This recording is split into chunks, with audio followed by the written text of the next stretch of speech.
गुरुजी के चरणों में सादर प्रणाम। राधे राधे। राधे श्याम। गुरुजी मैं बोल रही, जहाँ मैं रहती हूँ जिस जगह पर, वहाँ पर जितने पंडित जी लोग सब हैं ना, सब मतलब खराब जिनिस खाते हैं। तो पंडित जी को हम लोग दान पुण्य कर सकते हैं कि नहीं, कि आपके तो क्या करें, समझ में नहीं आता हमको कि जितना पंडित जी है ना सब खाते हैं, तो उन पंडित जी को दक्षिणा दे सकते हैं, दान पुण्य जो भी हो दे सकते हैं कि नहीं दे सकते। प्रॉब्लम हो जाती है सोचने में गुरुजी। मैं कहाँ जाऊँ, मैं क्या करूँ? मैंने तो ऐसा कभी नहीं सुना है। और ये सब मिथिला पंडित जी लोग हैं, हम जहाँ रहते हैं ना वहाँ मिथिला पंडित जी लोग सब हैं। हाँ, तो दान पुण्य करने अब में अगर हमारी बात सुननी हो तो भोजन तो हम किसी को भी करा सकते हैं, भोजन तो हम किसी को भी करा सकते हैं, लेकिन वस्त्र, धन, वस्तु ये उस व्यक्ति को नहीं दे सकते जो मांस भक्षण करता हो, चाहे कोई भी क्यों न हो। अब ये उस सिचुएशन में क्या करें कि हमारे आसपास तो वही हैं सब, तो उस सिचुएशन में किसी को भी न देकर गौ माता को खिला देना चाहिए, क्योंकि गौ माता को जो खिलाते हैं उससे 33 कोटि देवी देवता प्रसन्न हो जाते हैं। तो गौ माता को खिलाने का लाखों गुना ज़्यादा फल है, आप समझ लीजिए। तो कब ऐसे को देने से लाख गुना अच्छा है। जो मांस मीट खाते हैं, शराब पीते हैं, उसके बाद भी सब सुधरते नहीं हैं, तो सिर्फ प्रिया कांजू की जो गौशाला है, कौन कौन 100 रुपये महीने निकाल रहे हैं, 101 रुपया महीना निकाल रहे हैं गौ माता के लिए।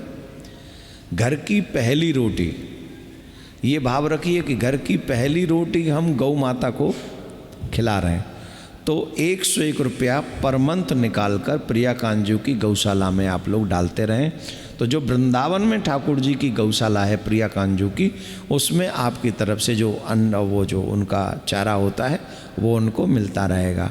तो ऐसे लोग जो मांस और मदिरा भक्षण करते हैं, ऐसे लोगों को दान देने की बजाय हमें गौ माता उतना ही निकाल के कि कितना आज कितना खर्चा होगा, एक ब्राह्मण को हमको ये देना है, हमको ये देना है, तो उसका क्या खर्चा होगा, वही दान जो है गौ माता के चारे के लिए आप लोग सीधे गौशाला के अकाउंट में डाल सकते हैं। आपको कहीं जाना भी नहीं है, और यही संकल्प होना चाहिए कि ये ब्राह्मण के निमित्त था जो हम गौ माता को दे रहे हैं। जय राम जी की। राधे राधे। बच्चे लोग खाते हैं गुरुजी, मांस मछली सब खाते हैं बच्चे लोग, तो क्या भगवान का भोग लगा सकती है वो? कौन लगा सकती है? जैसे घर में, जैसे मैं नहीं खाती हूँ, जैसे मेरे बच्चे लोग खाते हैं, तो खाना जैसे भोजन बनाई लड़की लोग, तो वो भगवान को भोजन नहीं लगा सकती, अर्पित कर सकती है, बना सकती है? नहीं बना सकती। नहीं, कितना बोलता है कि नहाओ धो के चढ़ा दो सब है? कितना कोई पुराना बुजुर्ग लोग बोलती है कि नहा धो करके माथा घस करके बना के लड्डू गोपाल को भोग लग, क्या लगा सकते? तुम लोग तुम्हारे फालतू में सब वैष्णव बने हो, तो घर में मांस बच्चे तुम्हारे खा रहे हैं, तुमको रोकना चाहिए, उनको नरक में भेज। अरे तब नहीं सुनते जब तुमने खुद को खिलाना बचपन में सिखा दिया उन लोगों को। बोलते तुम इतना दिन खाई हो, हम लोग को भी खाने दो, तब सुनेंगे, ऐसे बोल देते बच्चे। तो उसका दुष्परिणाम हुआ ना तुम्हारे खाने का, लगता है घर में गुरुजी। अरे क्या तुम्हारे खाने का दुष्परिणाम हुआ ना। हाँ गुरुजी, अब झेलो।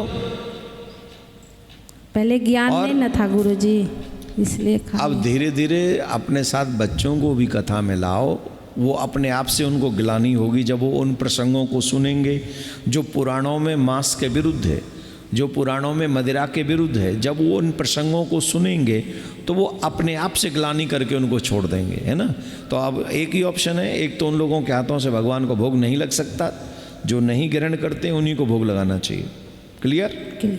और दूसरा, उनको भी धीरे धीरे इसके लिए तैयार करो कि वो मांस भक्षण बंद कर दें, अदरवाइज बहुत बुरी बुरी यातनाएं नरक में भोगनी पड़ती हैं जो लोग मांस और मदिरा पीते हैं। ये याद रखला, ये हम नहीं कह रहे हैं। गरुड़ पुराण पढ़ लो, शिव पुराण पढ़ लो, भागवत महापुराण पढ़ लो, जितने पुराण पढ़ना है पढ़ लो, गीता पढ़ लो, वेद पढ़ लो, रामायण पढ़, हर जगह प्रमाण है। पर मनमुखी व्यक्ति मांस खा के भी सोचता है कि मैं भक्त हूँ, तो इससे बड़ा दुर्भाग्य क्या होगा, है ना। हाँ माता जी पूछिए। मेरे गुरुदेव भगवान के चरणों में कोटि कोटि दंडवत। राधे श्याम। गुरु जी, हम तो निम्बर्क संप्रदाय से है, लेकिन इस संप्रदाय के बारे में हम शिष्य लोगों को किसी को कुछ कुछ पता है लेकिन किसी को कुछ भी पता नहीं है। तो हम का मंशा है कि आपके मुख से थोड़ा बहुत प्रत्येक कथा में एक एक शब्द जाए तो हमको। अभी हम हल्का सा तो अभी हम बता देते हैं,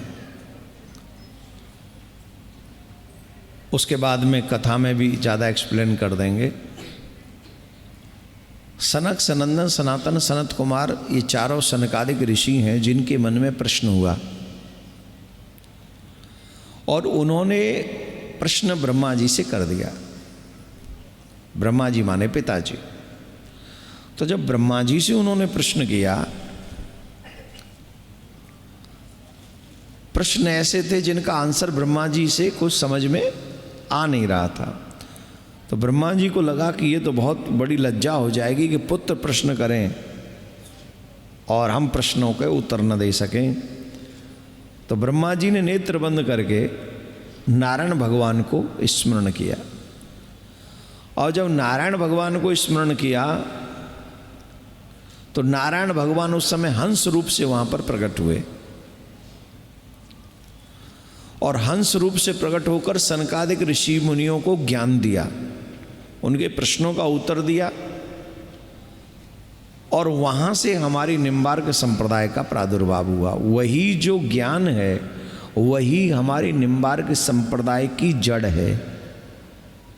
ठीक है, तो श्रीमद् हंस समारंभाम प्रारंभ किसने किया? श्री हंस भगवान ने। श्रीमद् हंस समारंभाम सनकादिक मध्यमाम अस्मदाचार्य पर्यंताम वंदे गुरु परंपरा।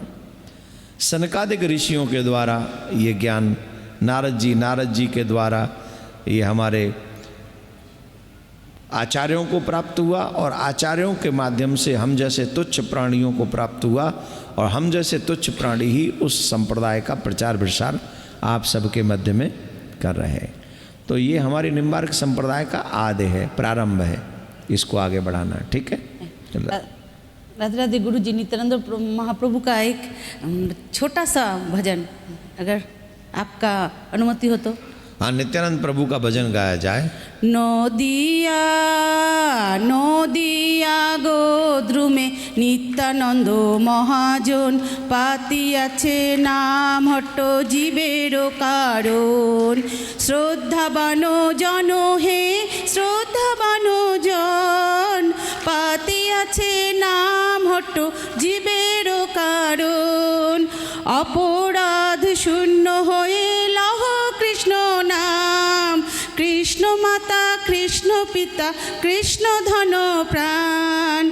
नदिया गोद्रुमे नित्यानंद महाजन पातियाছে नाम हट्ट जीवेर कारण। कृष्णेर संसार करो छाड़ी अनाचार। कृष्णेर संसार करो छाड़ी अनाचार। जीवे दया कृष्ण नाम सर्वधर्म सार। नदिया गोद्रुमे नित्यानंद महाजन पातियाছে नाम हट्ट जीवेर कारण। हरे कृष्ण कृष्ण कृष्ण हरे हरे। हरे कृष्ण कृष्ण कृष्ण हरे हरे। हरे राम राम राम हरे हरे। निताई गौर हरि बोल हरि बोल हरि बोल। वाह माता जी, बहुत अच्छा भजन गाया आपने, आनंद कर दिए, चकाचक कर दिया। लाओ आप कृपा करिए हमारे घर में कृष्ण का संसार बस जाए। मेरा बेटा वो तो सात्विक आहार करता था, ऐसे कि मेरे एक रिलेटिव है उसके घर में जाके भोजन नहीं किया था क्योंकि उसका अन्न जो है शुद्ध नहीं था। लेकिन अब मेरे घर में अनाप शनाप खा रहा है और बिस्तर में बैठ के मुझे दिन रात पीड़ना होती है। तो उसके ठाकुर जी कृपा करे सब शुद्ध हो जाए।